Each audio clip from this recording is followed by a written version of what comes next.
अभी लगा के चलें तो लगभग अपने एग्जाम में 5 महीने बाकी हैं और इस टाइम पे मैक्सिमम बच्चों को यही लग रहा होगा कि जो अभी तक हुआ है, जो भी तैयारी हुई है, जितनी भी जैसी भी मेहनत हुई है, वो उस टाइप की नहीं थी जो हम करना चाहते हैं, है ना। ऐसा लग रहा होगा कि अभी जो मेन तैयारी है वो होनी है, वो करनी है, जो ज्यादा मेहनत है वो हमें आने वाले समय में करनी है ना, कि कल से करनी है, कल से करनी है, कल से करनी है, और ऐसा ऐसा करते करते ये टाइम जा रहा है ना। अब इमोशनल तरीके से 1 महीने बाद भी, 2 महीने बाद भी, 3 महीने बाद भी इमोशनल तरीके से तैयारी स्टार्ट करने के बहुत आपको मौके मिलेंगे, है ना, कि आप मोटिवेट हो जाएंगे, एड्रेनालिन हाई हो जाएगा कि है ना, करते हैं मेहनत करते हैं। तो इमोशनली तो बहुत मौके आएंगे, एग्जाम का 1 महीना रह जाएगा तब भी आपको मौका मिलेगा, ये कर दूं वो कर दूं।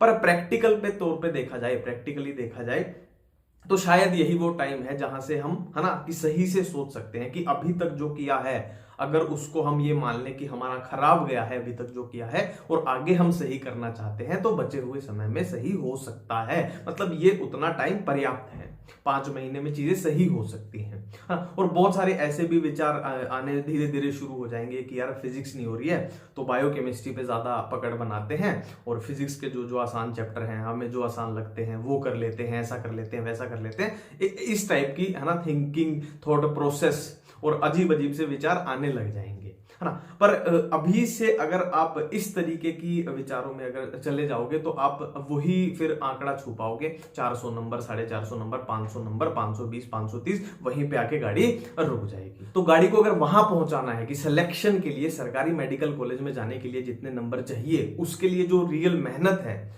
तो वो उसके बारे में सिर्फ बात नहीं करनी है कि, है ना, कि करेंगे करेंगे करेंगे। ये सबकी जिंदगी में होता है, मेरी भी लाइफ में, है ना, इस तरीके की चीजें होती हैं कि मेहनत के बारे में सिर्फ सोच रहे हैं कि करेंगे करेंगे करेंगे, और करनी भी है, इच्छा भी है, मेहनत करने का पोटेंशियल भी है, पर सिर्फ, है ना, आगे जा रही है बात कि करेंगे करेंगे, हो नहीं रहा है कुछ।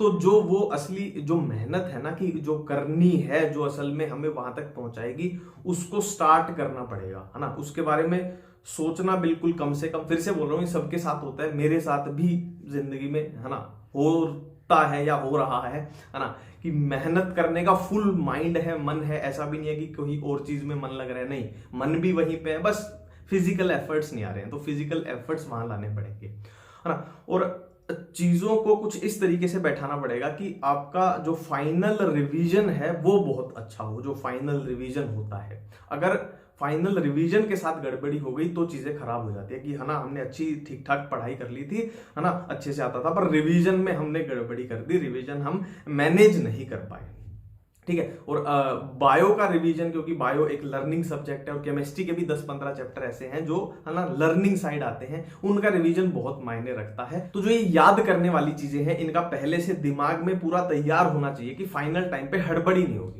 और फाइनल टाइम रिवीजन के लिए एक बुक भी मैं आपको बताना चाहूंगा।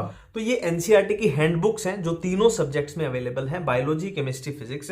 इसमें क्या है, 1 लाइनर फॉर्मेट में पूरी एनसीईआरटी को, 1 लाइनर फॉर्मेट में पूरी एनसीईआरटी को उतार दिया गया है, ठीक है। और जितने भी डायग्राम्स अपनी एनसीईआरटी के हैं वो भी यहाँ पे अवेलेबल हैं।